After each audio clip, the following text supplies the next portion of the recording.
sebuah kota yang ramai di bawah kekuasaan Khalifah Harun al-Rashid, terjadi perselisihan yang mengguncang seluruh pasar dan istana. Dua saudara kandung, Amir dan Karim, datang menghadap Khalifah untuk menuntut keadilan atas warisan besar yang ditinggalkan ayah mereka, seorang saudagar kaya yang terkenal memiliki harta berpeti-peti emas, perhiasan, dan tanah luas. Namun, surat wasiat sang ayah hanya berisi satu kalimat yang membingungkan. Warisanku menjadi milik anakku yang paling mencintaiku dengan tulus. Khalifah memandang keduanya, bingung. Bagaimana mungkin mengukur cinta dengan hukum dunia? Maka ia memanggil orang yang paling sering memecahkan teka-teki mustahil di seluruh Baghdad, Abu Nawas. Ketika Abu Nawas tiba, ia melihat dua saudara itu dengan tenang. "Ceritakan padaku bagaimana kalian membuktikan cinta kalian kepada ayah kalian," katanya.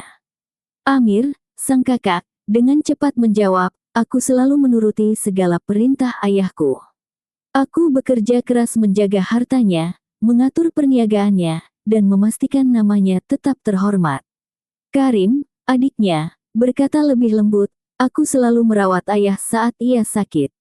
Aku mungkin tak banyak menghasilkan uang, tapi aku selalu berada di sisinya." Abu Nawas mendengarkan dengan penuh perhatian, lalu meminta izin untuk berpikir sehari. Esoknya, ia mengundang semua pihak ke tepi Sungai Tigris. Di sana telah disiapkan dua perahu kecil dan satu peti besar yang diikat kuat. "Di dalam peti ini," ujar Abu Nawas, "tersimpan seluruh warisan ayah kalian, emas, perhiasan, dan surat tanah. Siapapun yang mampu menjaga peti ini tetap utuh hingga seberang sungai, dialah yang pantas menerima warisan tersebut." Kedua saudara itu saling pandang. Tantangan itu tampak sederhana. Amir segera melompat ke perahu pertama, yakin kekuatannya akan menjamin kemenangan.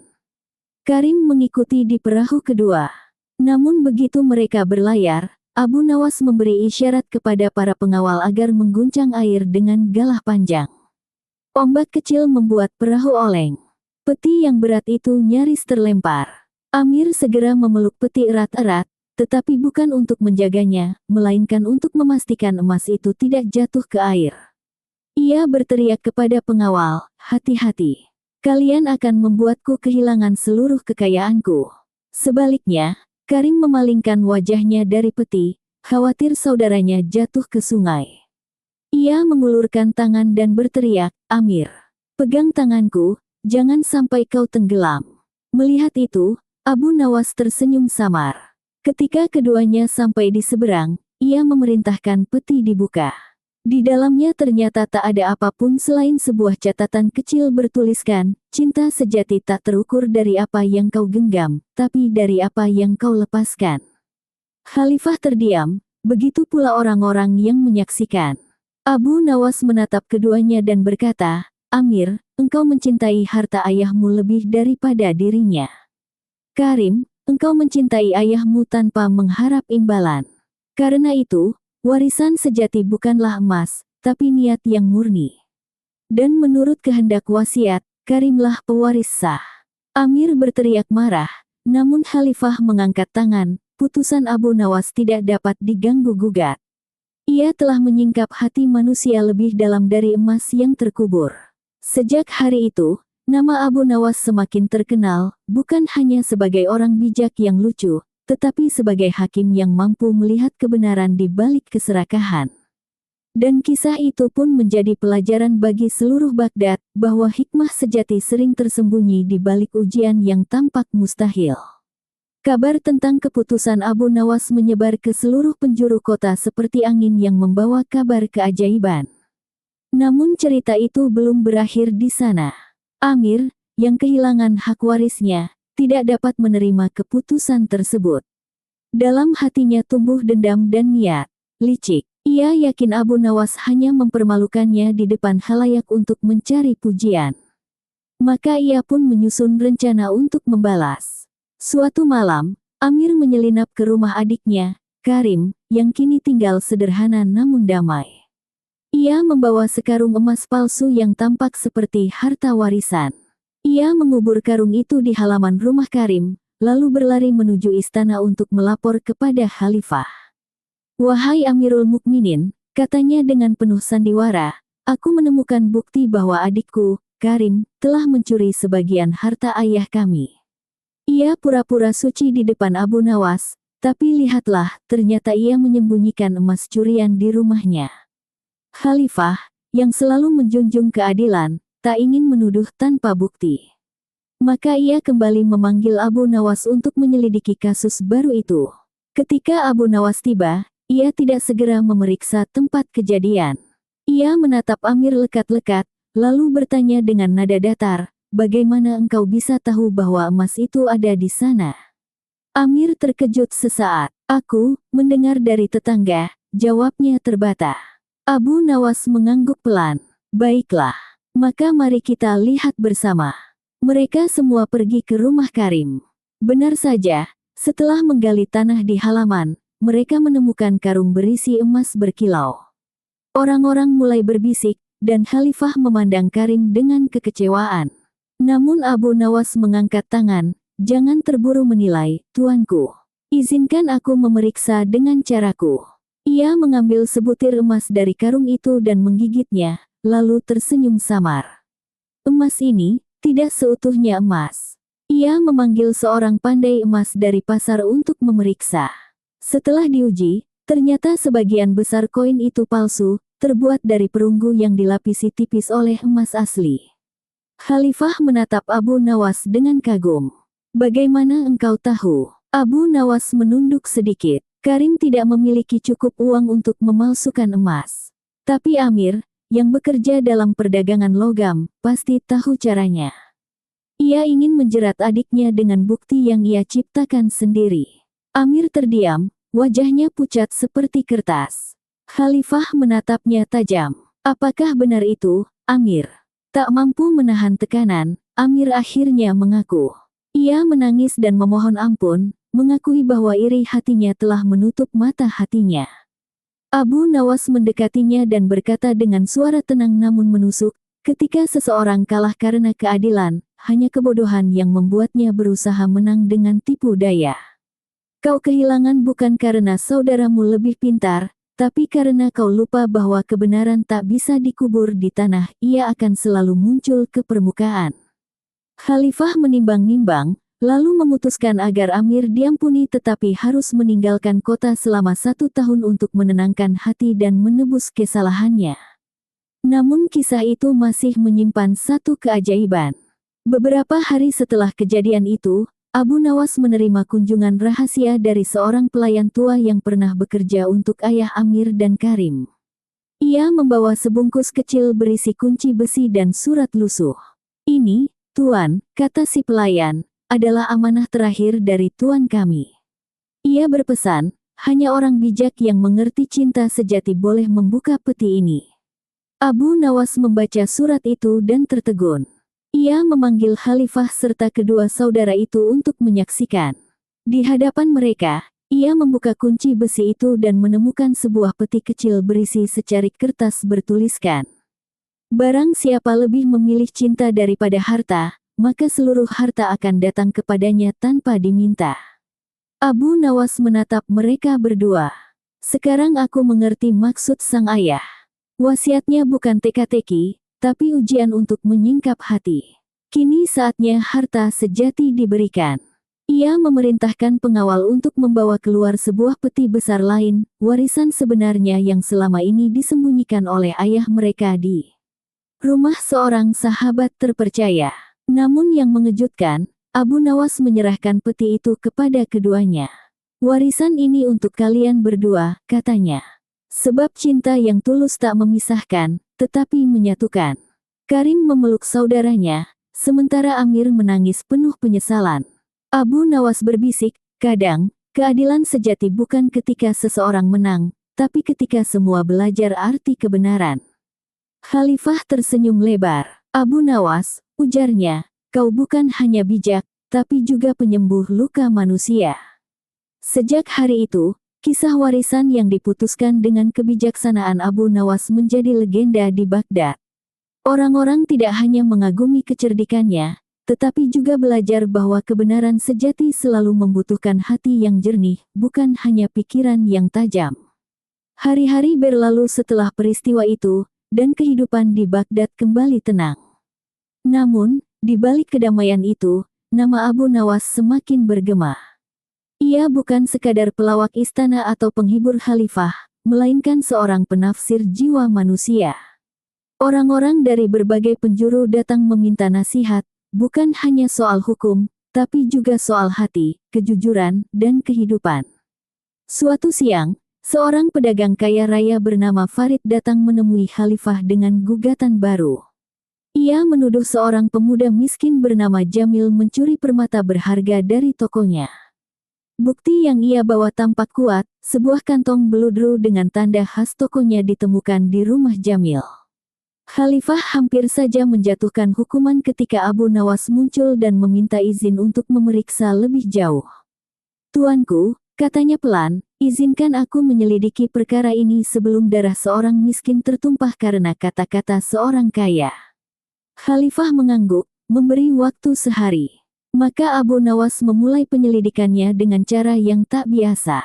Ia meminta agar Jamil dan Farid masing-masing menulis kisah mereka di atas selembar kertas, bagaimana peristiwa itu terjadi menurut pandangan mereka sendiri. Jamil menulis dengan tulisan sederhana, penuh coretan dan ketakutan. Ia menceritakan bahwa ia hanya bekerja sebagai pembantu di toko Farid dan dituduh mencuri setelah ia menolak menandatangani perjanjian kerja tanpa upah tambahan. Sementara itu, tulisan Farid rapi dan meyakinkan, seolah ia sedang menulis laporan dagang. Namun Abu Nawas tidak berhenti di situ. Ia memerintahkan kedua orang itu untuk menukar tulisan mereka dan membacakan dengan suara lantang di depan semua orang. Ketika Jamil membaca tulisan Farid, suaranya gemetar, tapi setiap kata keluar dengan lancar, seolah ia memang memahami perasaan orang yang menulisnya. Sebaliknya, ketika Farid membaca tulisan Jamil, suaranya tergagap. Ia berhenti beberapa kali, tampak kebingungan. Abu Nawas menatapnya tajam. "Aneh," ujarnya pelan, "engkau bisa menulis cerita bohong dengan rapi, tapi tak bisa membaca kebenaran dengan lancar." Khalifah menatap penasaran. "Apa maksudmu, Abu Nawas?" "Tuanku," jawabnya, "orang yang jujur selalu menulis dengan hati, bukan dengan tinta. Itulah mengapa tulisannya terasa hidup, meski berantakan. Tapi kebohongan, seindah apapun bentuknya, tetap akan tersendat ketika dibacakan." Namun Abu Nawas belum puas. Ia meminta agar keduanya diminta menyentuh permata yang menjadi barang bukti. Saat Jamil menyentuhnya, wajahnya datar dan tenang. Tapi ketika Farid menyentuhnya, Abu Nawas memperhatikan sesuatu, jari-jarinya meninggalkan bekas warna kehitaman samar di kulit permata. Abu Nawas tersenyum kecil. Permata ini ternyata baru saja dicelup dalam cairan pernis untuk mengaburkan goresan lama. Siapa yang melakukannya? Farid mencoba berbohong, tapi lidahnya keluh. Khalifah memerintahkan penjaga memeriksa tangannya, benar saja, kuku dan jarinya masih memiliki bekas warna hitam yang sama. "Jadi," lanjut Abu Nawas, "kau sengaja menaruh permata palsu di rumah pemuda ini untuk menjebaknya. Tapi nasib tidak berpihak pada penipu, karena kejahatan selalu meninggalkan bekas, sekecil apapun." Khalifah menghela napas panjang, lalu menatap Farid. "Engkau tidak hanya menipu, tapi hampir membuat seorang tak bersalah kehilangan hidupnya.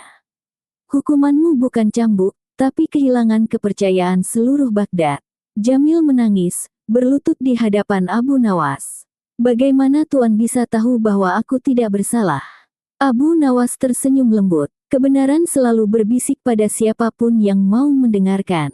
Kau tak perlu menjadi bijak untuk menemukannya, cukup jujur." Namun kisah itu belum berakhir. Malam itu, Khalifah memanggil Abu Nawas secara pribadi.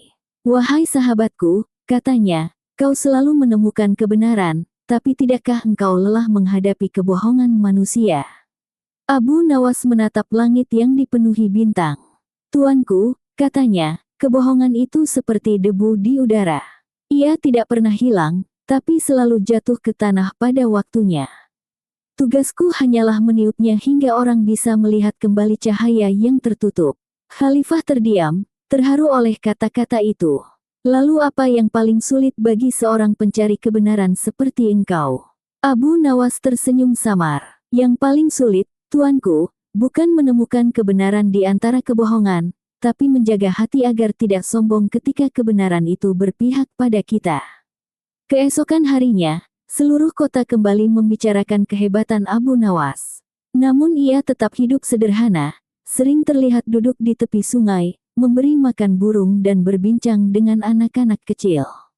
Orang-orang sering bertanya, "Wahai Abu Nawas, bagaimana engkau bisa selalu tahu mana yang benar dan mana yang salah?" Ia hanya menjawab dengan tawa ringan, "Karena aku pernah menjadi salah, dan aku belajar bahwa tidak ada kebenaran yang lebih besar daripada pengakuan jujur."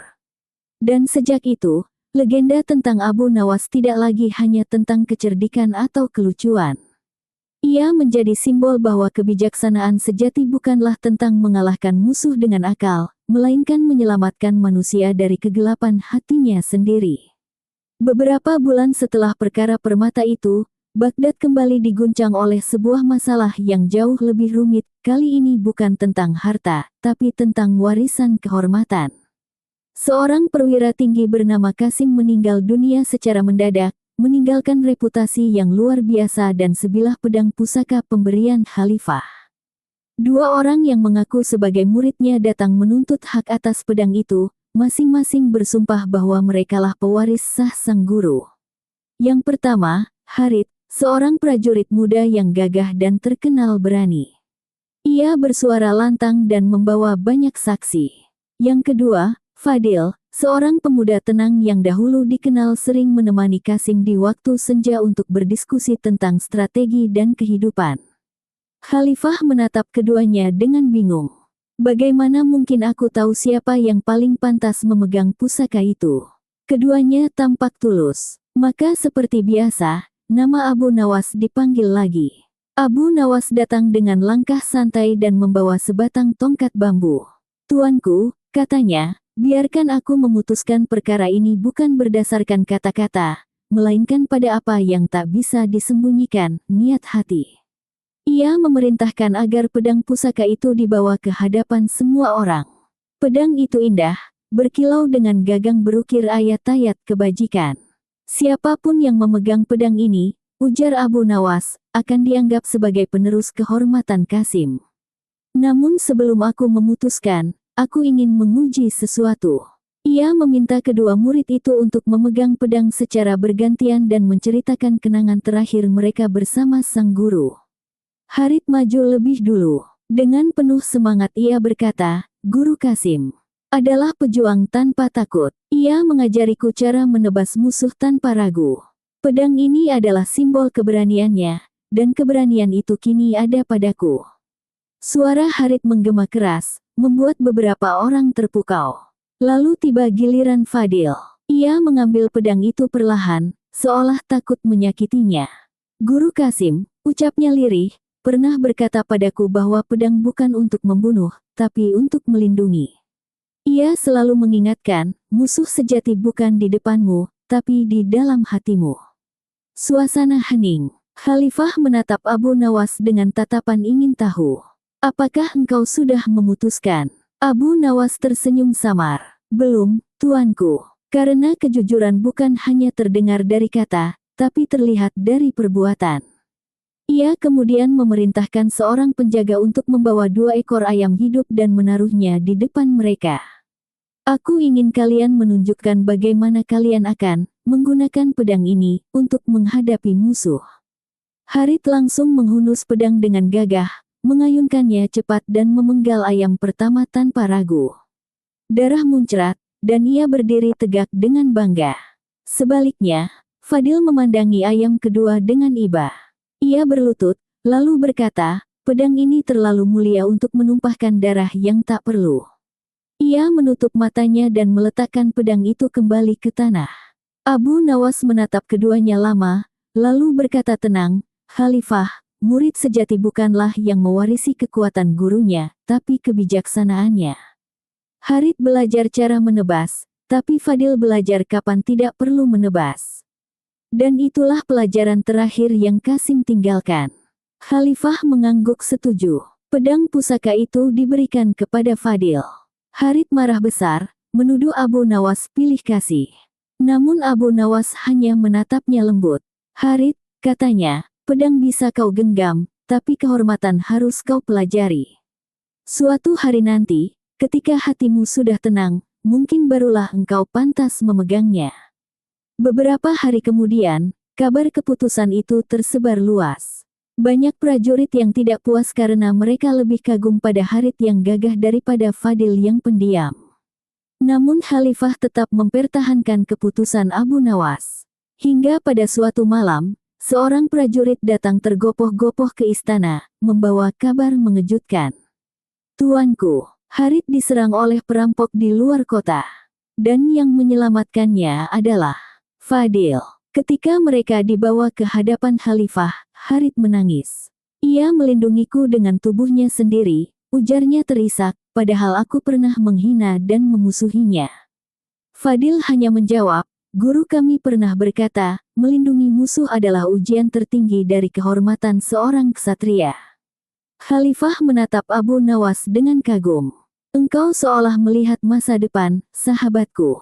Abu Nawas tersenyum tipis. Tidak, tuanku. Aku hanya mendengarkan gemah hati manusia. Suara kejujuran itu kecil, tapi tak pernah benar-benar hilang. Sejak hari itu, Harith meninggalkan ambisi dan menjadi penjaga di sekolah para prajurit muda, sementara Fadil dikenal sebagai penjaga pedang kehormatan Baghdad. Dan di antara rakyat, beredar pepatah baru yang terinspirasi dari kebijaksanaan Abu Nawas. Pedang tajam bisa melukai tubuh, tapi kata bijak meluluhkan hati yang paling keras. Dari sinilah legenda Abu Nawas tumbuh makin besar, bukan hanya tentang kecerdasannya memecahkan perkara pelik, tetapi tentang kemampuannya membaca hati manusia yang paling dalam, seperti cermin yang tak pernah berbohong pada siapapun yang berani menatapnya. Beberapa waktu setelah kisah pedang kehormatan itu, Baghdad kembali diguncang oleh persoalan baru, kali ini bukan tentang harta, bukan pula tentang kehormatan, melainkan tentang amanah dan kejujuran. Seorang saudagar tua bernama Malik wafat mendadak di perjalanan haji, meninggalkan 3 anak yang berbeda watak, Yusuf yang bijak, Salim yang licik, dan Imran yang polos. Sebelum berangkat, Malik sempat menitipkan 3 peti kayu kepada sahabat lamanya, seorang penjaga pelabuhan, dengan pesan. Berikan peti-peti ini kepada anak-anakku setelah aku tiada, tapi jangan kau buka. Hanya hati yang bersih yang akan mampu menemukan mana yang benar-benar berharga. Ketika Malik meninggal, ketiga anaknya datang menuntut peti tersebut. Penjaga pelabuhan yang bingung lalu melapor kepada Khalifah. Dan seperti sudah menjadi takdir Baghdad, lagi-lagi nama Abu Nawas disebut untuk menyelesaikan teka-teki itu. 3 peti kayu itu dibawa ke istana.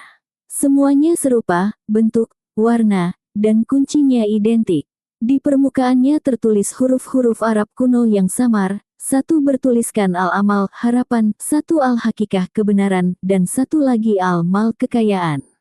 Khalifah memandang Abu Nawas dengan tatapan penasaran.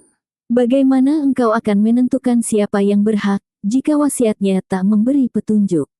Abu Nawas tersenyum. Tuanku, bukan aku yang akan memilih, tapi hati mereka sendiri. Ia memerintahkan agar 3 anak itu maju satu persatu untuk memilih peti. Yusuf menatapnya lama, lalu memilih peti bertuliskan Al-Hakikah. Imran, sang bungsu, memilih peti Al-Amal karena katanya, ayah selalu mengajarkan bahwa harapan tak boleh mati. Sementara Salim, dengan senyum sinis, langsung menunjuk peti bertuliskan Al-Mal sambil berkata, aku yakin ayah tidak akan meninggalkan kami tanpa kekayaan. Abu Nawas menatap Khalifah dan berkata, sekarang kita lihat siapa yang benar-benar mengenal hati ayah mereka. Ia memerintahkan agar ketiga peti dibuka secara bersamaan. Peti pertama, Al-Hakikah, berisi secarik surat bertuliskan, anakku, jika engkau mencari kebenaran, maka engkau telah memiliki segalanya, meski tak satu keping emas pun ada di tanganmu. Peti kedua, Al-Amal, berisi sebuah biji gandum kering dan surat kecil. Anakku, dari satu biji kecil lahir 1000 kehidupan. Jangan remehkan harapan, sebab ia menumbuhkan masa depan. Peti ketiga, Al-Mal, yang dipilih Salim, membuat semua orang terdiam. Di dalamnya terdapat tumpukan koin emas berkilau dan selembar surat yang hanya berisi satu kalimat. Bagi yang memilih harta tanpa hikmah, semoga ia kuat menanggung akibatnya. Salim tertawa keras. Akibat apa? Aku mendapatkan emas, sedangkan mereka hanya mendapatkan kata-kata. Namun Abu Nawas tetap diam. Ia memerintahkan agar emas itu dituang di atas meja. Ketika ditumpahkan, terdengar suara logam yang aneh. Abu Nawas mengambil satu koin dan menggigitnya, ternyata koin itu bukan emas murni, melainkan tembaga yang dilapisi tipis dengan cat kuning keemasan. Salim membelalak, tidak mungkin. Ayah tidak akan mempermainkanku. Abu Nawas menatapnya tajam. Ayahmu tidak mempermainkanmu. Ia hanya memberimu cermin untuk melihat siapa dirimu sebenarnya.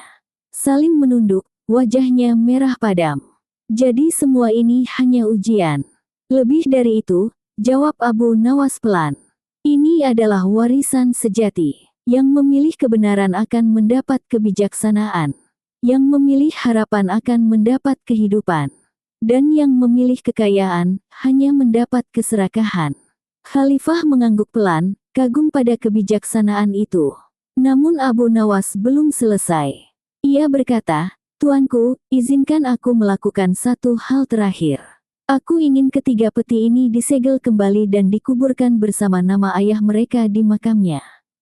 Sebab nilai sesungguhnya bukan pada apa yang ada di dalamnya, tapi pada makna yang ditinggalkannya.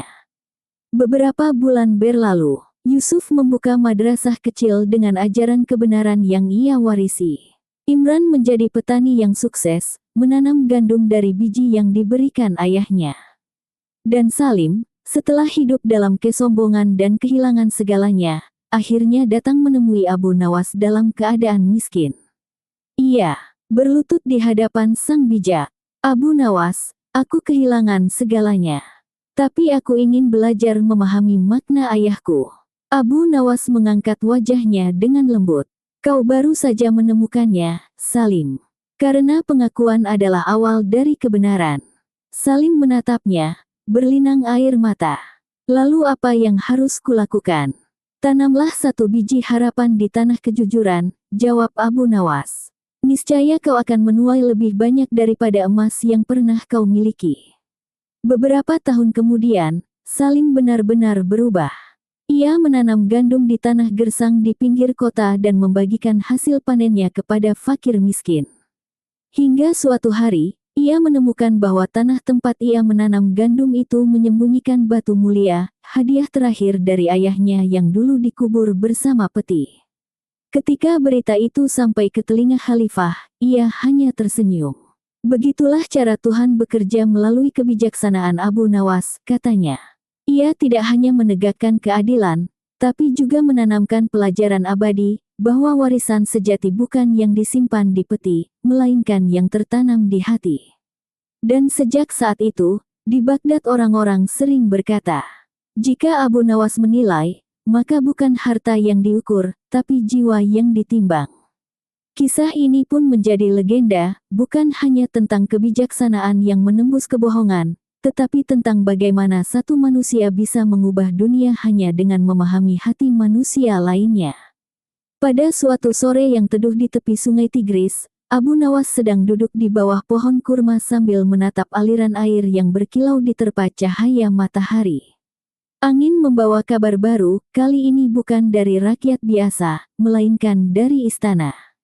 Utusan Khalifah datang tergesa, membawa surat bersegel emas.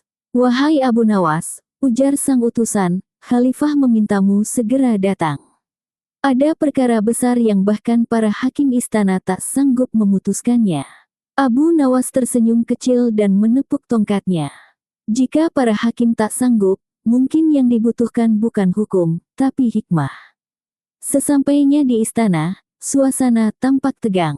Dua orang bangsawan kaya sedang berdebat di hadapan Khalifah. Di meja di antara mereka tergeletak selembar kertas tua, di atasnya terlukis peta dengan garis-garis samar dan simbol kuno. Khalifah menjelaskan, Ini adalah peta harta karun peninggalan mendiang Amir al-Mu'minin terdahulu.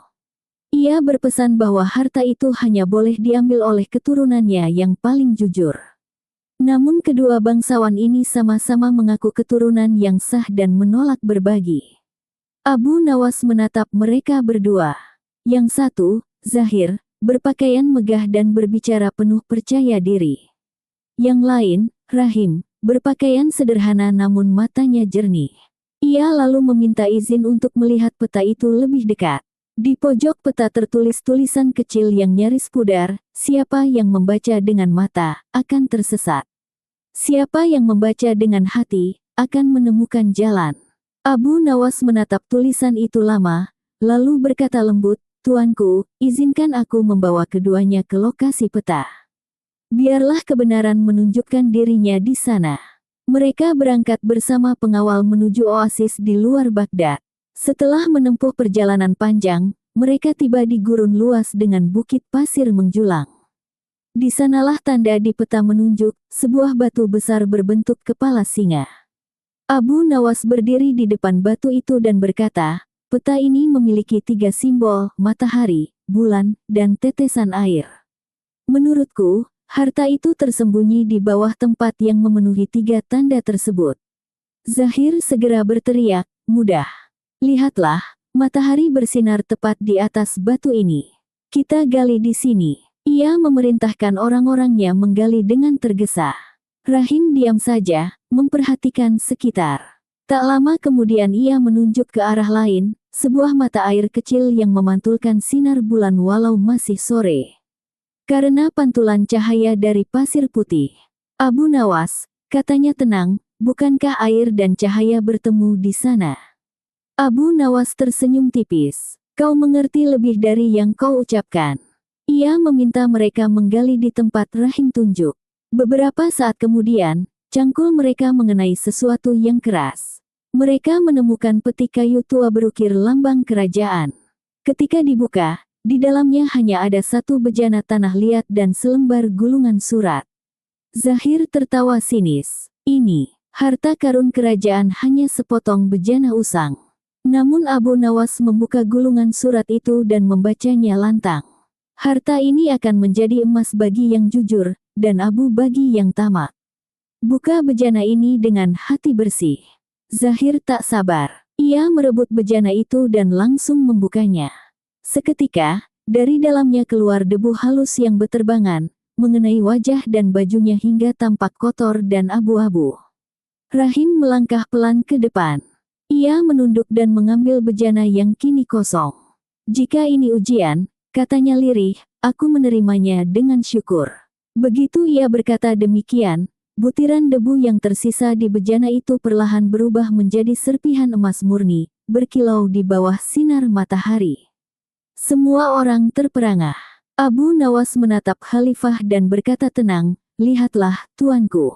Zahir membuka dengan keserakahan, Rahim dengan ketulusan. Harta ini mengenal hati manusia lebih baik daripada hakim manapun. Khalifah tersenyum, lalu memerintahkan agar emas itu diserahkan kepada Rahim. Kepada Zahir ia berkata, engkau membawa pulang debu yang engkau pilih sendiri. Namun Abu Nawas belum berhenti.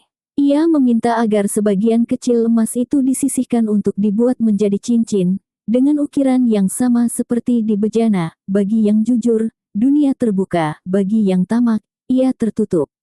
Cincin itu diserahkan kepada Khalifah sebagai pengingat bahwa kejujuran lebih berharga dari 1000 harta. Malamnya, ketika semua orang telah tidur, Abu Nawas kembali ke tepi sungai Tigris. Ia duduk lama, memandangi pantulan bintang di air. Seorang murid muda datang menghampirinya dan bertanya, Guru, bagaimana engkau tahu tempat yang benar untuk digali? Abu Nawas tersenyum lembut, karena kebenaran tidak bersembunyi di pasir atau batu, tapi di hati manusia. Aku hanya mengikuti orang yang tidak menutupi hatinya dengan keserakahan. Dan apakah kebenaran selalu menang, Guru? Tidak selalu, jawab Abu Nawas. Tapi ketika ia kalah, kekalahan itu menjadi pelajaran yang membuat manusia mencari Tuhan. Beberapa tahun kemudian, cincin yang dibuat dari emas itu menjadi simbol keadilan di Baghdad. Siapapun yang dilantik menjadi hakim kerajaan harus menyentuh cincin itu sebagai sumpah, agar tak lupa bahwa keputusan sejati lahir bukan dari pena, tapi dari hati yang jujur. Dan hingga berabad-abad setelahnya, orang-orang masih bercerita di kedai kopi, di pasar, dan di sekolah-sekolah, bahwa pernah hidup seorang bernama Abu Nawas, yang mampu menimbang hati manusia seakurat menimbang emas dan mengubah debu menjadi pelajaran yang tak akan pernah hilang dari sejarah. Beberapa bulan setelah peristiwa itu, kabar tentang kebijaksanaan Abu Nawas menyebar hingga ke pelosok negeri. Para pedagang menceritakannya di pasar Baghdad, para penyair menulis syair tentang harta yang berubah menjadi debu, dan para ulama mengutip kisahnya dalam khutbah tentang kejujuran dan amanah. Namun di antara semua yang mendengar, hanya sedikit yang memahami makna terdalam dari keputusan itu. Suatu malam, Abu Nawas duduk di serambi rumahnya, ditemani suara jangkrik dan semerbak bunga melati. Ia menatap bintang-bintang yang berkelip di langit, dan dalam diamnya ia tahu, harta sejati bukanlah emas yang bisa digenggam, melainkan ketenangan hati yang lahir dari kebenaran. Tiba-tiba seorang pemuda datang. Dengan langkah ragu, "Wahai Abu Nawas," katanya sopan, "aku mendengar kisahmu tentang warisan itu. Tapi aku masih tidak mengerti. Jika Rahim adalah yang jujur, mengapa emas itu tidak diberikan seluruhnya kepadanya? Mengapa sebagian dibuat menjadi cincin untuk khalifah?" Abu Nawas menatapnya lama, lalu berkata dengan lembut, "Karena kejujuran bukan untuk dimiliki sendiri, anak muda. Ia harus dibagi, agar tumbuh di hati banyak orang. Cincin itu adalah pengingat bagi mereka yang memegang kekuasaan, supaya tahu bahwa keadilan tidak bisa dibeli." Pemuda itu terdiam. "Dan jika suatu hari aku dihadapkan pada pilihan antara kejujuran dan keuntungan besar?" "Pilihlah kejujuran," jawab Abu Nawas tanpa ragu. "Keuntungan mungkin memberimu kenyamanan sesaat, tapi kejujuran memberimu nama baik yang hidup bahkan setelah jasadmu tiada." Beberapa hari kemudian, Khalifah memanggil Abu Nawas ke istana untuk terakhir kalinya. Ia menunjukkan cincin emas yang dulu dibuat dari harta peninggalan itu. "Setiap kali aku hampir salah menilai perkara," kata Khalifah, "aku menatap cincin ini. Ia seolah menegurku, mengingatkanku bahwa kebenaran tak selalu berada di pihak yang kuat." Abu Nawas tersenyum, "Cincin itu bukan hanya pengingat bagi tuanku, tetapi bagi seluruh umat manusia. Sebab harta, kekuasaan, bahkan ilmu akan kehilangan maknanya bila tidak dibimbing oleh hati yang jujur." Beberapa tahun berlalu, Abu Nawas menua, namun namanya semakin harum. Banyak murid datang belajar darinya, bukan tentang ilmu hukum atau tafsir, tapi tentang kebijaksanaan dalam menimbang hati manusia. Ia mengajarkan bahwa keadilan sejati tidak lahir dari kecerdikan, tetapi dari keseimbangan antara logika dan nurani. Suatu hari, ketika matahari mulai condong ke barat, Abu Nawas menulis kalimat terakhir di buku catatannya. "Manusia dapat menipu dunia dengan kata, tapi tidak dapat menipu hatinya sendiri. Barang siapa berdamai dengan hatinya, maka seluruh dunia pun akan tunduk padanya." Ia menutup bukunya, lalu menatap langit yang perlahan memerah di ufuk barat. Angin sore meniup lembut janggutnya yang mulai memutih. Ia tersenyum, bukan karena puas, melainkan karena mengerti, kebijaksanaan bukan tentang mengetahui banyak hal, tetapi tentang mengetahui kapan harus berhenti mengejar hal yang salah. Ketika Abu Nawas wafat, rakyat Baghdad berkumpul di jalan-jalan. Tidak ada harta besar yang ditinggalkannya, tidak ada istana megah atau permata berkilau. Yang tersisa hanyalah cerita dan pelajaran yang hidup di hati manusia. Di makamnya, seseorang menulis sebuah kalimat sederhana. "Di sini beristirahat orang yang menjadikan kejujuran sebagai harta, dan kebijaksanaan sebagai warisan." Dan sejak itu, setiap kali ada sengketa di pengadilan, para hakim akan saling berbisik, "Ingatlah Abu Nawas." Sebab kisahnya menjadi cermin abadi, bahwa dalam dunia yang dipenuhi tipu daya dan ambisi, hanya kejujuran yang bisa mengubah debu menjadi emas, dan hanya kebijaksanaan yang bisa mengubah pertikaian menjadi kedamaian. Di sebuah kota yang ramai di bawah kekuasaan Khalifah Harun al-Rashid, terjadi perselisihan yang mengguncang seluruh pasar dan istana. Dua saudara kandung, Amir dan Karim, datang menghadap Khalifah untuk menuntut keadilan atas warisan besar yang ditinggalkan ayah mereka, seorang saudagar kaya yang terkenal memiliki harta berpeti-peti emas, perhiasan, dan tanah luas.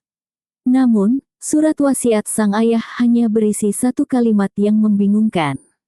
Warisanku menjadi milik anakku yang paling mencintaiku dengan tulus. Khalifah memandang keduanya, bingung. Bagaimana mungkin mengukur cinta dengan hukum dunia? Maka ia memanggil orang yang paling sering memecahkan teka-teki mustahil di seluruh Baghdad, Abu Nawas. Ketika Abu Nawas tiba, ia melihat dua saudara itu dengan tenang. Ceritakan padaku bagaimana kalian membuktikan cinta kalian kepada ayah kalian, katanya. Amir, sang kakak, dengan cepat menjawab, aku selalu menuruti segala perintah ayahku. Aku bekerja keras menjaga hartanya, mengatur perniagaannya, dan memastikan namanya tetap terhormat. Karim, adiknya, berkata lebih lembut, aku selalu merawat ayah saat ia sakit. Aku mungkin tak banyak menghasilkan uang, tapi aku selalu berada di sisinya. Abu Nawas mendengarkan dengan penuh perhatian, lalu meminta izin untuk berpikir sehari. Esoknya, ia mengundang semua pihak ke tepi Sungai Tigris. Di sana telah disiapkan dua perahu kecil dan satu peti besar yang diikat kuat. Di dalam peti ini, ujar Abu Nawas, tersimpan seluruh warisan ayah kalian, emas, perhiasan, dan surat tanah. Siapapun yang mampu menjaga peti ini tetap utuh hingga seberang sungai, dialah yang pantas menerima warisan tersebut. Kedua saudara itu saling pandang. Tantangan itu tampak sederhana.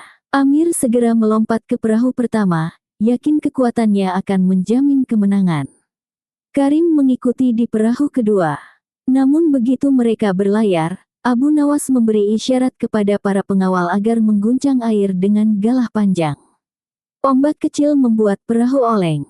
Peti yang berat itu nyaris terlempar. Amir segera memeluk peti erat-erat, tetapi bukan untuk menjaganya, melainkan untuk memastikan emas itu tidak jatuh ke air. Ia berteriak kepada pengawal, hati-hati. Kalian akan membuatku kehilangan seluruh kekayaanku. Sebaliknya, Karim memalingkan wajahnya dari peti, khawatir saudaranya jatuh ke sungai. Ia mengulurkan tangan dan berteriak, Amir, pegang tanganku, jangan sampai kau tenggelam. Melihat itu, Abu Nawas tersenyum samar. Ketika keduanya sampai di seberang, ia memerintahkan peti dibuka. Di dalamnya ternyata tak ada apapun selain sebuah catatan kecil bertuliskan, cinta sejati tak terukur dari apa yang kau genggam, tapi dari apa yang kau lepaskan. Khalifah terdiam, begitu pula orang-orang yang menyaksikan. Abu Nawas menatap keduanya dan berkata, Amir, engkau mencintai harta ayahmu lebih daripada dirinya. Karim, engkau mencintai ayahmu tanpa mengharap imbalan. Karena itu, warisan sejati bukanlah emas, tapi niat yang murni. Dan menurut kehendak wasiat, Karimlah pewaris sah. Amir berteriak marah, namun Khalifah mengangkat tangan, putusan Abu Nawas tidak dapat diganggu-gugat. Ia telah menyingkap hati manusia lebih dalam dari emas yang terkubur. Sejak hari itu, nama Abu Nawas semakin terkenal, bukan hanya sebagai orang bijak yang lucu, tetapi sebagai hakim yang mampu melihat kebenaran di balik keserakahan. Dan kisah itu pun menjadi pelajaran bagi seluruh Baghdad, bahwa hikmah sejati sering tersembunyi di balik ujian yang tampak mustahil. Kabar tentang keputusan Abu Nawas menyebar ke seluruh penjuru kota seperti angin yang membawa kabar keajaiban. Namun cerita itu belum berakhir di sana. Amir, yang kehilangan hak warisnya, tidak dapat menerima keputusan tersebut. Dalam hatinya tumbuh dendam dan niat licik. Ia yakin Abu Nawas hanya mempermalukannya di depan khalayak untuk mencari pujian. Maka ia pun menyusun rencana untuk membalas. Suatu malam, Amir menyelinap ke rumah adiknya, Karim, yang kini tinggal sederhana namun damai. Ia membawa sekarung emas palsu yang tampak seperti harta warisan. Ia mengubur karung itu di halaman rumah Karim, lalu berlari menuju istana untuk melapor kepada Khalifah. "Wahai Amirul Mukminin," katanya dengan penuh sandiwara, "aku menemukan bukti bahwa adikku, Karim, telah mencuri sebagian harta ayah kami. Ia pura-pura suci di depan Abu Nawas, tapi lihatlah, ternyata ia menyembunyikan emas curian di rumahnya." Khalifah, yang selalu menjunjung keadilan, tak ingin menuduh tanpa bukti. Maka ia kembali memanggil Abu Nawas untuk menyelidiki kasus baru itu. Ketika Abu Nawas tiba, ia tidak segera memeriksa tempat kejadian. Ia menatap Amir lekat-lekat, lalu bertanya dengan nada datar, "Bagaimana engkau bisa tahu bahwa emas itu ada di sana?" Amir terkejut sesaat. "Aku mendengar dari tetangga," jawabnya terbata. Abu Nawas mengangguk pelan. "Baiklah, maka mari kita lihat bersama." Mereka semua pergi ke rumah Karim. Benar saja, setelah menggali tanah di halaman, mereka menemukan karung berisi emas berkilau. Orang-orang mulai berbisik, dan Khalifah memandang Karim dengan kekecewaan. Namun Abu Nawas mengangkat tangan, "Jangan terburu menilai, tuanku. Izinkan aku memeriksa dengan caraku." Ia mengambil sebutir emas dari karung itu dan menggigitnya, lalu tersenyum samar. "Emas ini, tidak seutuhnya emas." Ia memanggil seorang pandai emas dari pasar untuk memeriksa. Setelah diuji, ternyata sebagian besar koin itu palsu, terbuat dari perunggu yang dilapisi tipis oleh emas asli. Khalifah menatap Abu Nawas dengan kagum. "Bagaimana engkau tahu?" Abu Nawas menunduk sedikit. "Karim tidak memiliki cukup uang untuk memalsukan emas. Tapi Amir, yang bekerja dalam perdagangan logam, pasti tahu caranya. Ia ingin menjerat adiknya dengan bukti yang ia ciptakan sendiri." Amir terdiam, wajahnya pucat seperti kertas. Khalifah menatapnya tajam. "Apakah benar itu, Amir?" Tak mampu menahan tekanan, Amir akhirnya mengaku. Ia menangis dan memohon ampun, mengakui bahwa iri hatinya telah menutup mata hatinya. Abu Nawas mendekatinya dan berkata dengan suara tenang namun menusuk, "Ketika seseorang kalah karena keadilan, hanya kebodohan yang membuatnya berusaha menang dengan tipu daya. Kau kehilangan bukan karena saudaramu lebih pintar, tapi karena kau lupa bahwa kebenaran tak bisa dikubur di tanah, ia akan selalu muncul ke permukaan." Khalifah menimbang-nimbang, lalu memutuskan agar Amir diampuni tetapi harus meninggalkan kota selama 1 tahun untuk menenangkan hati dan menebus kesalahannya. Namun kisah itu masih menyimpan satu keajaiban. Beberapa hari setelah kejadian itu, Abu Nawas menerima kunjungan rahasia dari seorang pelayan tua yang pernah bekerja untuk ayah Amir dan Karim. Ia membawa sebungkus kecil berisi kunci besi dan surat lusuh. "Ini, Tuan," kata si pelayan, "adalah amanah terakhir dari Tuan kami. Ia berpesan, hanya orang bijak yang mengerti cinta sejati boleh membuka peti ini." Abu Nawas membaca surat itu dan tertegun.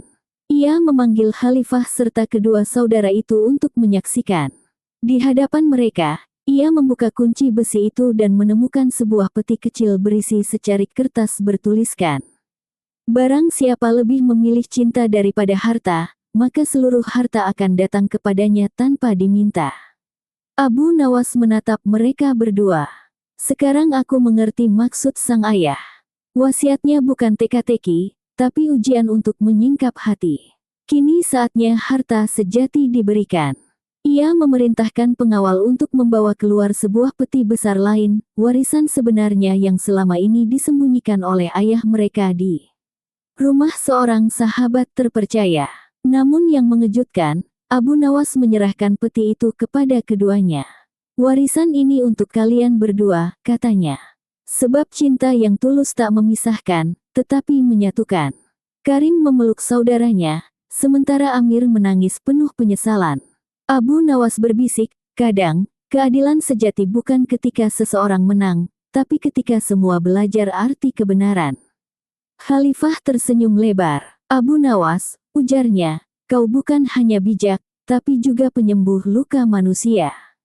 Sejak hari itu, kisah warisan yang diputuskan dengan kebijaksanaan Abu Nawas menjadi legenda di Baghdad. Orang-orang tidak hanya mengagumi kecerdikannya, tetapi juga belajar bahwa kebenaran sejati selalu membutuhkan hati yang jernih, bukan hanya pikiran yang tajam. Hari-hari berlalu setelah peristiwa itu, dan kehidupan di Baghdad kembali tenang. Namun, di balik kedamaian itu, nama Abu Nawas semakin bergema. Ia bukan sekadar pelawak istana atau penghibur khalifah, melainkan seorang penafsir jiwa manusia. Orang-orang dari berbagai penjuru datang meminta nasihat, bukan hanya soal hukum, tapi juga soal hati, kejujuran, dan kehidupan. Suatu siang, seorang pedagang kaya raya bernama Farid datang menemui khalifah dengan gugatan baru. Ia menuduh seorang pemuda miskin bernama Jamil mencuri permata berharga dari tokonya. Bukti yang ia bawa tampak kuat, sebuah kantong beludru dengan tanda khas tokonya ditemukan di rumah Jamil. Khalifah hampir saja menjatuhkan hukuman ketika Abu Nawas muncul dan meminta izin untuk memeriksa lebih jauh.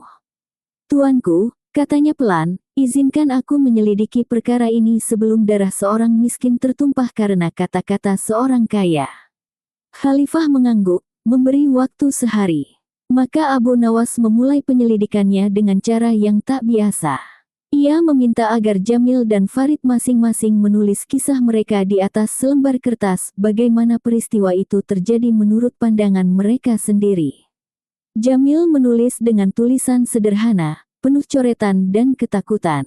Ia menceritakan bahwa ia hanya bekerja sebagai pembantu di toko Farid dan dituduh mencuri setelah ia menolak menandatangani perjanjian kerja tanpa upah tambahan. Sementara itu, tulisan Farid rapi dan meyakinkan, seolah ia sedang menulis laporan dagang. Namun Abu Nawas tidak berhenti di situ. Ia memerintahkan kedua orang itu untuk menukar tulisan mereka dan membacakan dengan suara lantang di depan semua orang. Ketika Jamil membaca tulisan Farid, suaranya gemetar, tapi setiap kata keluar dengan lancar, seolah ia memang memahami perasaan orang yang menulisnya. Sebaliknya, ketika Farid membaca tulisan Jamil, suaranya tergagap. Ia berhenti beberapa kali, tampak kebingungan. Abu Nawas menatapnya tajam. "Aneh," ujarnya pelan, "engkau bisa menulis cerita bohong dengan rapi, tapi tak bisa membaca kebenaran dengan lancar." Khalifah menatap penasaran. "Apa maksudmu, Abu Nawas?" "Tuanku," jawabnya, "orang yang jujur selalu menulis dengan hati, bukan dengan tinta. Itulah mengapa tulisannya terasa hidup, meski berantakan. Tapi kebohongan, seindah apapun bentuknya, tetap akan tersendat ketika dibacakan." Namun Abu Nawas belum puas. Ia meminta agar keduanya diminta menyentuh permata yang menjadi barang bukti.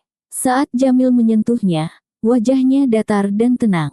Tapi ketika Farid menyentuhnya, Abu Nawas memperhatikan sesuatu, jari-jarinya meninggalkan bekas warna kehitaman samar di kulit permata.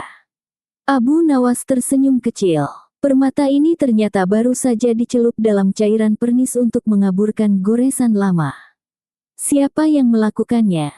Farid mencoba berbohong, tapi lidahnya keluh. Khalifah memerintahkan penjaga memeriksa tangannya. Benar saja, kuku dan jarinya masih memiliki bekas warna hitam yang sama. "Jadi," lanjut Abu Nawas, "kau sengaja menaruh permata palsu di rumah pemuda ini untuk menjebaknya.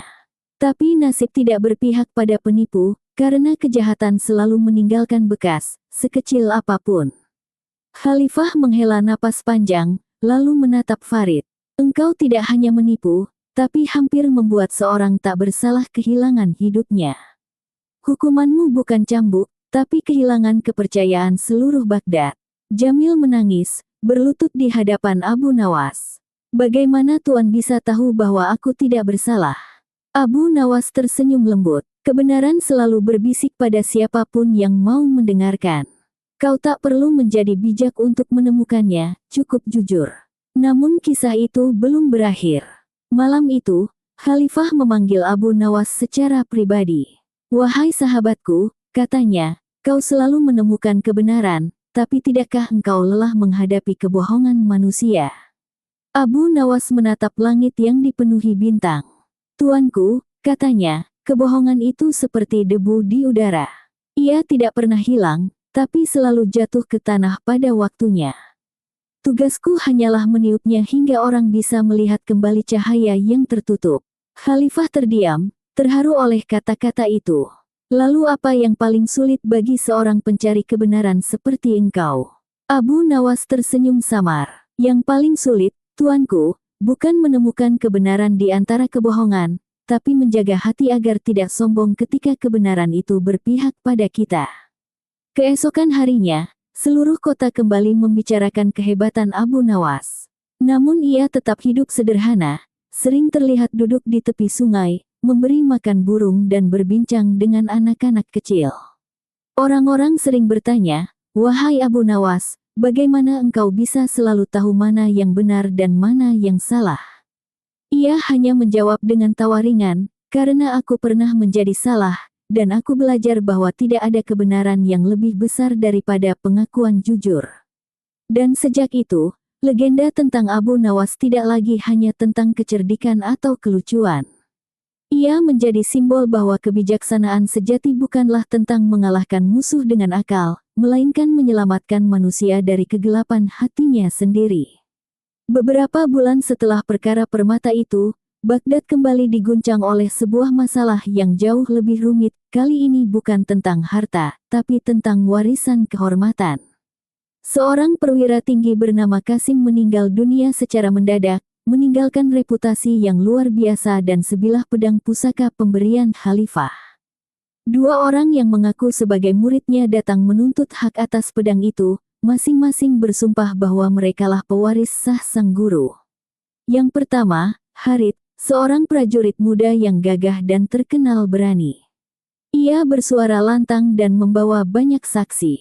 Yang kedua, Fadil, seorang pemuda tenang yang dahulu dikenal sering menemani Qasim di waktu senja untuk berdiskusi tentang strategi dan kehidupan.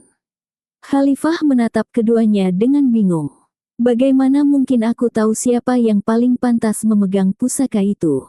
Keduanya tampak tulus. Maka seperti biasa, nama Abu Nawas dipanggil lagi. Abu Nawas datang dengan langkah santai dan membawa sebatang tongkat bambu. "Tuanku," katanya, "biarkan aku memutuskan perkara ini bukan berdasarkan kata-kata, melainkan pada apa yang tak bisa disembunyikan, niat hati." Ia memerintahkan agar pedang pusaka itu dibawa ke hadapan semua orang. Pedang itu indah, berkilau dengan gagang berukir ayat-ayat kebajikan. "Siapapun yang memegang pedang ini," ujar Abu Nawas, "akan dianggap sebagai penerus kehormatan Qasim. Namun sebelum aku memutuskan, aku ingin menguji sesuatu." Ia meminta kedua murid itu untuk memegang pedang secara bergantian dan menceritakan kenangan terakhir mereka bersama sang guru.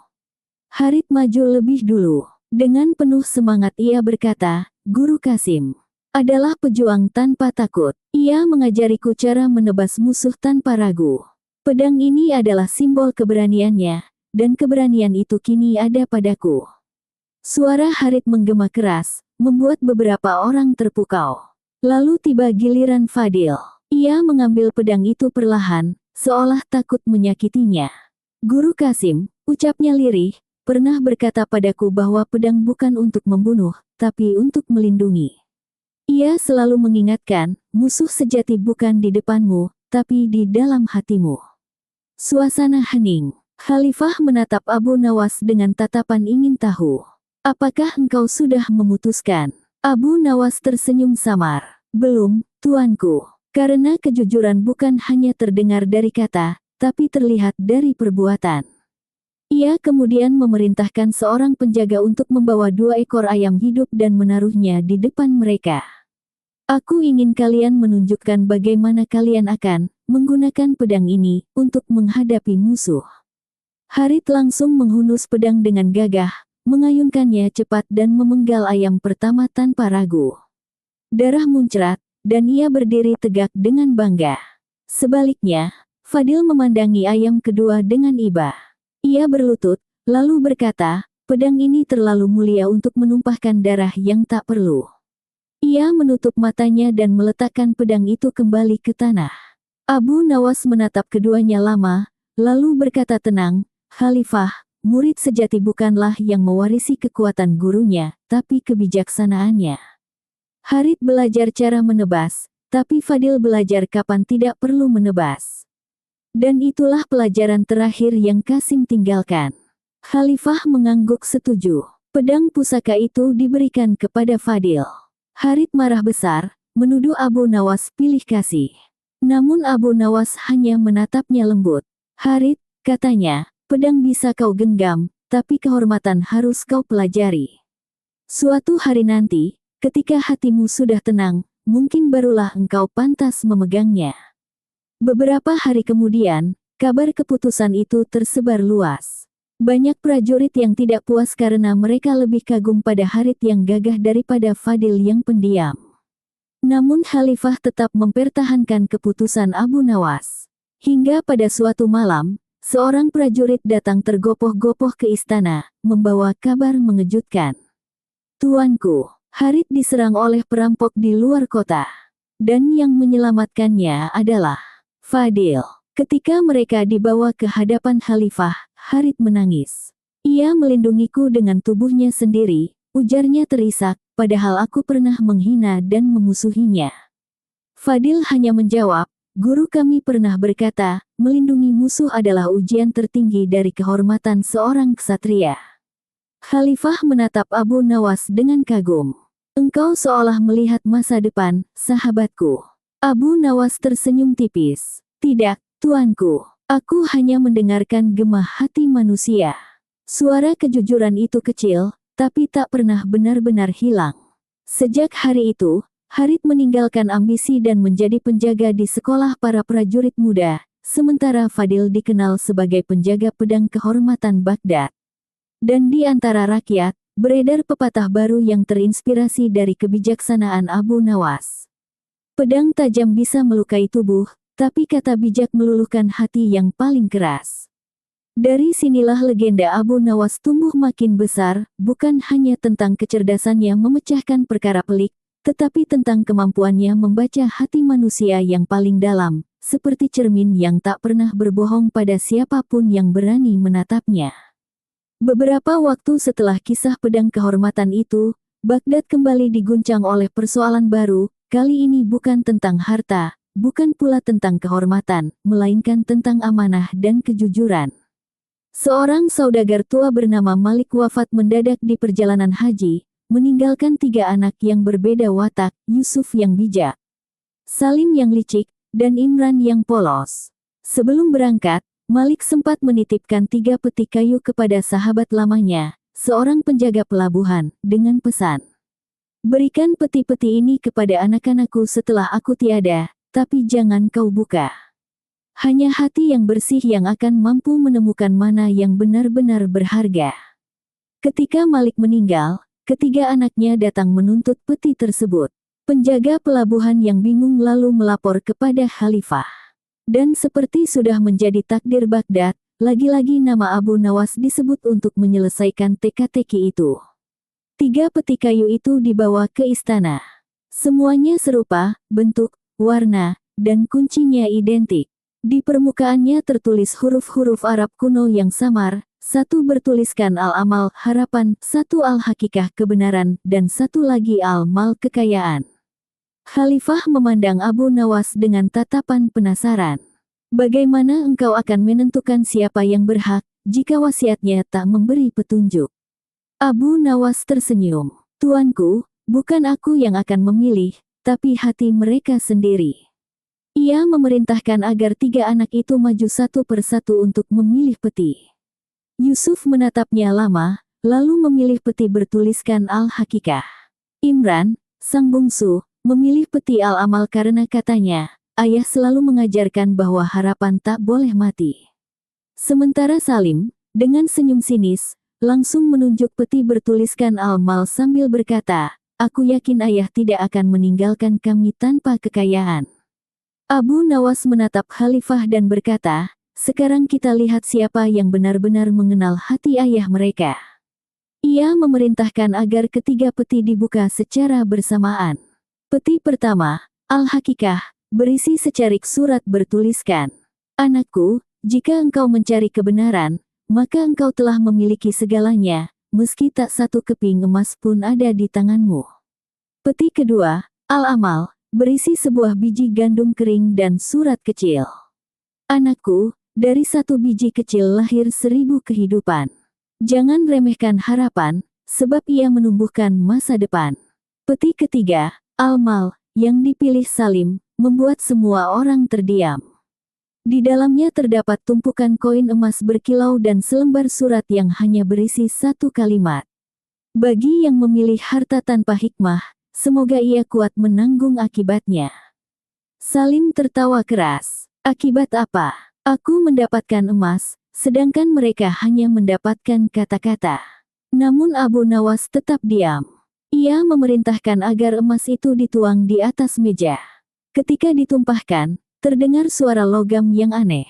Abu Nawas mengambil satu koin dan menggigitnya, ternyata koin itu bukan emas murni, melainkan tembaga yang dilapisi tipis dengan cat kuning keemasan. Salim membelalak, tidak mungkin, ayah tidak akan mempermainkanku. Abu Nawas menatapnya tajam. Ayahmu tidak mempermainkanmu. Ia hanya memberimu cermin untuk melihat siapa dirimu sebenarnya. Salim menunduk, wajahnya merah padam. Jadi semua ini hanya ujian. Lebih dari itu, jawab Abu Nawas pelan. Ini adalah warisan sejati. Yang memilih kebenaran akan mendapat kebijaksanaan. Yang memilih harapan akan mendapat kehidupan. Dan yang memilih kekayaan, hanya mendapat keserakahan. Khalifah mengangguk pelan, kagum pada kebijaksanaan itu. Namun Abu Nawas belum selesai. Ia berkata, Tuanku, izinkan aku melakukan satu hal terakhir. Aku ingin ketiga peti ini disegel kembali dan dikuburkan bersama nama ayah mereka di makamnya. Sebab nilai sesungguhnya bukan pada apa yang ada di dalamnya, tapi pada makna yang ditinggalkannya. Beberapa bulan berlalu, Yusuf membuka madrasah kecil dengan ajaran kebenaran yang ia warisi. Imran menjadi petani yang sukses, menanam gandum dari biji yang diberikan ayahnya. Dan Salim, setelah hidup dalam kesombongan dan kehilangan segalanya, akhirnya datang menemui Abu Nawas dalam keadaan miskin. Ia berlutut di hadapan sang bijak. Abu Nawas, aku kehilangan segalanya. Tapi aku ingin belajar memahami makna ayahku. Abu Nawas mengangkat wajahnya dengan lembut. Kau baru saja menemukannya, Salim. Karena pengakuan adalah awal dari kebenaran. Salim menatapnya, berlinang air mata. Lalu apa yang harus kulakukan?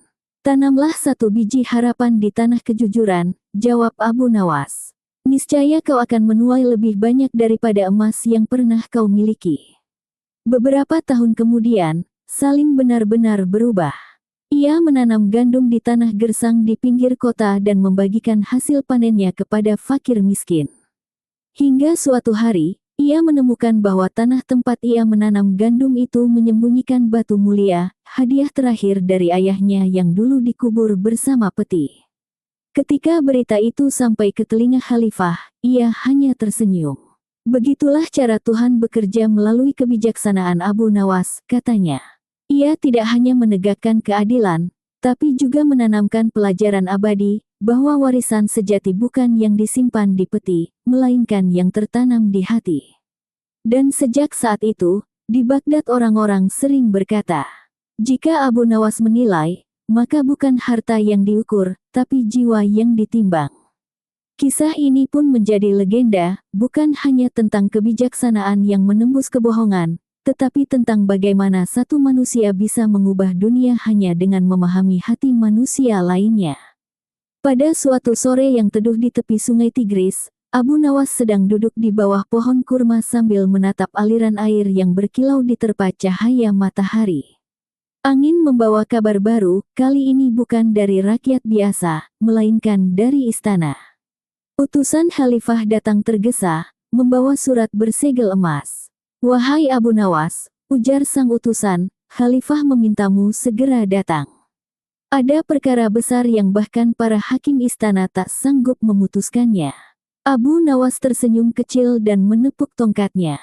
Jika para hakim tak sanggup, mungkin yang dibutuhkan bukan hukum, tapi hikmah. Sesampainya di istana, suasana tampak tegang. Dua orang bangsawan kaya sedang berdebat di hadapan Khalifah.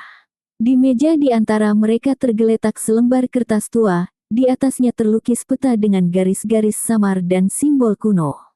Khalifah menjelaskan, ini adalah peta harta karun peninggalan mendiang Amir al-Mu'minin terdahulu. Ia berpesan bahwa harta itu hanya boleh diambil oleh keturunannya yang paling jujur.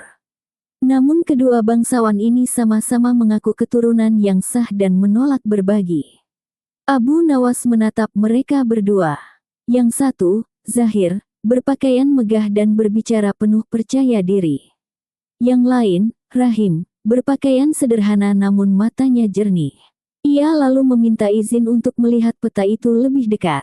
Di pojok peta tertulis tulisan kecil yang nyaris pudar, siapa yang membaca dengan mata, akan tersesat.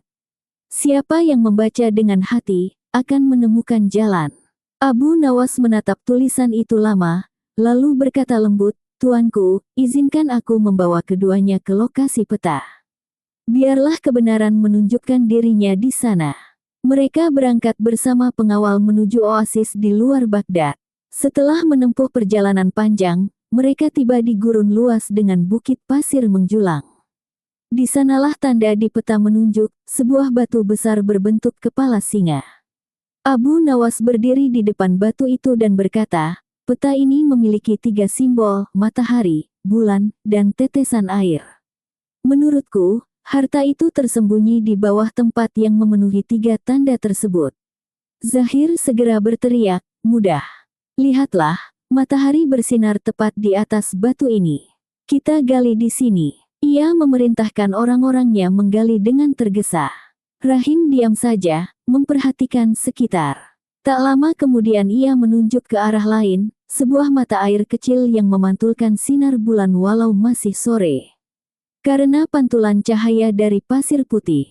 Abu Nawas, katanya tenang, bukankah air dan cahaya bertemu di sana?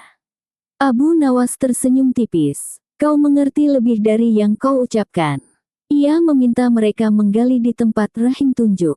Beberapa saat kemudian, cangkul mereka mengenai sesuatu yang keras. Mereka menemukan peti kayu tua berukir lambang kerajaan. Ketika dibuka, di dalamnya hanya ada satu bejana tanah liat dan selembar gulungan surat. Zahir tertawa sinis. Ini, harta karun kerajaan hanya sepotong bejana usang. Namun Abu Nawas membuka gulungan surat itu dan membacanya lantang. Harta ini akan menjadi emas bagi yang jujur, dan abu bagi yang tamak. Buka bejana ini dengan hati bersih. Zahir tak sabar. Ia merebut bejana itu dan langsung membukanya. Seketika, dari dalamnya keluar debu halus yang beterbangan, mengenai wajah dan bajunya hingga tampak kotor dan abu-abu. Rahim melangkah pelan ke depan. Ia menunduk dan mengambil bejana yang kini kosong. Jika ini ujian, katanya lirih, aku menerimanya dengan syukur. Begitu ia berkata demikian, butiran debu yang tersisa di bejana itu perlahan berubah menjadi serpihan emas murni, berkilau di bawah sinar matahari. Semua orang terperangah. Abu Nawas menatap Khalifah dan berkata tenang, lihatlah, tuanku. Zahir membuka dengan keserakahan, Rahim dengan ketulusan. Harta ini mengenal hati manusia lebih baik daripada hakim manapun. Khalifah tersenyum, lalu memerintahkan agar emas itu diserahkan kepada Rahim. Kepada Zahir ia berkata, engkau membawa pulang debu yang engkau pilih sendiri. Namun Abu Nawas belum berhenti. Ia meminta agar sebagian kecil emas itu disisihkan untuk dibuat menjadi cincin, dengan ukiran yang sama seperti di bejana, bagi yang jujur, dunia terbuka, bagi yang tamak, ia tertutup. Cincin itu diserahkan kepada Khalifah sebagai pengingat bahwa kejujuran lebih berharga dari 1000 harta. Malamnya, ketika semua orang telah tidur, Abu Nawas kembali ke tepi sungai Tigris. Ia duduk lama, memandangi pantulan bintang di air. Seorang murid muda datang menghampirinya dan bertanya, Guru, bagaimana engkau tahu tempat yang benar untuk digali? Abu Nawas tersenyum lembut. Karena kebenaran tidak bersembunyi di pasir atau batu, tapi di hati manusia. Aku hanya mengikuti orang yang tidak menutupi hatinya dengan keserakahan. Dan apakah kebenaran selalu menang, Guru? Tidak selalu, jawab Abu Nawas. Tapi ketika ia kalah, kekalahan itu menjadi pelajaran yang membuat manusia mencari Tuhan. Beberapa tahun kemudian, cincin yang dibuat dari emas itu menjadi simbol keadilan di Baghdad. Siapapun yang dilantik menjadi hakim kerajaan harus menyentuh cincin itu sebagai sumpah, agar tak lupa bahwa keputusan sejati lahir bukan dari pena, tapi dari hati yang jujur. Dan hingga berabad-abad setelahnya, orang-orang masih bercerita di kedai kopi, di pasar, dan di sekolah-sekolah, bahwa pernah hidup seorang bernama Abu Nawas, yang mampu menimbang hati manusia seakurat menimbang emas dan mengubah debu menjadi pelajaran yang tak akan pernah hilang dari sejarah. Beberapa bulan setelah peristiwa itu, kabar tentang kebijaksanaan Abu Nawas menyebar hingga ke pelosok negeri. Para pedagang menceritakannya di pasar Baghdad, para penyair menulis syair tentang harta yang berubah menjadi debu, dan para ulama mengutip kisahnya dalam khutbah tentang kejujuran dan amanah. Namun di antara semua yang mendengar, hanya sedikit yang memahami makna terdalam dari keputusan itu. Suatu malam, Abu Nawas duduk di serambi rumahnya, ditemani suara jangkrik dan semerbak bunga melati. Ia menatap bintang-bintang yang berkelip di langit, dan dalam diamnya ia tahu, harta sejati bukanlah emas yang bisa digenggam, melainkan ketenangan hati yang lahir dari kebenaran. Tiba-tiba seorang pemuda datang. Dengan langkah ragu, "Wahai Abu Nawas," katanya sopan, "aku mendengar kisahmu tentang warisan itu. Tapi aku masih tidak mengerti. Jika rahim adalah yang jujur, mengapa emas itu tidak diberikan seluruhnya kepadanya? Mengapa sebagian dibuat menjadi cincin untuk khalifah?" Abu Nawas menatapnya lama, lalu berkata dengan lembut, "Karena kejujuran bukan untuk dimiliki sendiri, anak muda. Ia harus dibagi, agar tumbuh di hati banyak orang. Cincin itu adalah pengingat bagi mereka yang memegang kekuasaan, supaya tahu bahwa keadilan tidak bisa dibeli." Pemuda itu terdiam. "Dan jika suatu hari aku dihadapkan pada pilihan antara kejujuran dan keuntungan besar?" "Pilihlah kejujuran," jawab Abu Nawas tanpa ragu. "Keuntungan mungkin memberimu kenyamanan sesaat, tapi kejujuran memberimu nama baik yang hidup bahkan setelah jasadmu tiada." Beberapa hari kemudian, Khalifah memanggil Abu Nawas ke istana untuk terakhir kalinya. Ia menunjukkan cincin emas yang dulu dibuat dari harta peninggalan itu. "Setiap kali aku hampir salah menilai perkara," kata Khalifah, "aku menatap cincin ini. Ia seolah menegurku, mengingatkanku bahwa kebenaran tak selalu berada di pihak yang kuat." Abu Nawas tersenyum, "Cincin itu bukan hanya pengingat bagi tuanku, tetapi bagi seluruh umat manusia. Sebab harta, kekuasaan, bahkan ilmu akan kehilangan maknanya bila tidak dibimbing oleh hati yang jujur." Beberapa tahun berlalu, Abu Nawas menua, namun namanya semakin harum. Banyak murid datang belajar darinya, bukan tentang ilmu hukum atau tafsir, tapi tentang kebijaksanaan dalam menimbang hati manusia. Ia mengajarkan bahwa keadilan sejati tidak lahir dari kecerdikan, tetapi dari keseimbangan antara logika dan nurani. Suatu hari, ketika matahari mulai condong ke barat, Abu Nawas menulis kalimat terakhir di buku catatannya. "Manusia dapat menipu dunia dengan kata, tapi tidak dapat menipu hatinya sendiri. Barang siapa berdamai dengan hatinya, maka seluruh dunia pun akan tunduk padanya." Ia menutup bukunya, lalu menatap langit yang perlahan memerah di ufuk barat. Angin sore meniup lembut janggutnya yang mulai memutih. Ia tersenyum, bukan karena puas, melainkan karena mengerti, kebijaksanaan bukan tentang mengetahui banyak hal, tetapi tentang mengetahui kapan harus berhenti mengejar hal yang salah. Ketika Abu Nawas wafat, rakyat Baghdad berkumpul di jalan-jalan. Tidak ada harta besar yang ditinggalkannya, tidak ada istana megah atau permata berkilau. Yang tersisa hanyalah cerita dan pelajaran yang hidup di hati manusia. Di makamnya, seseorang menulis sebuah kalimat sederhana. "Di sini beristirahat orang yang menjadikan kejujuran sebagai harta, dan kebijaksanaan sebagai warisan." Dan sejak itu, setiap kali ada sengketa di pengadilan, para hakim akan saling berbisik, "Ingatlah Abu Nawas." Sebab kisahnya menjadi cermin abadi, bahwa dalam dunia yang dipenuhi tipu daya dan ambisi, hanya kejujuran yang bisa mengubah debu menjadi emas, dan hanya kebijaksanaan yang bisa mengubah pertikaian menjadi kedamaian.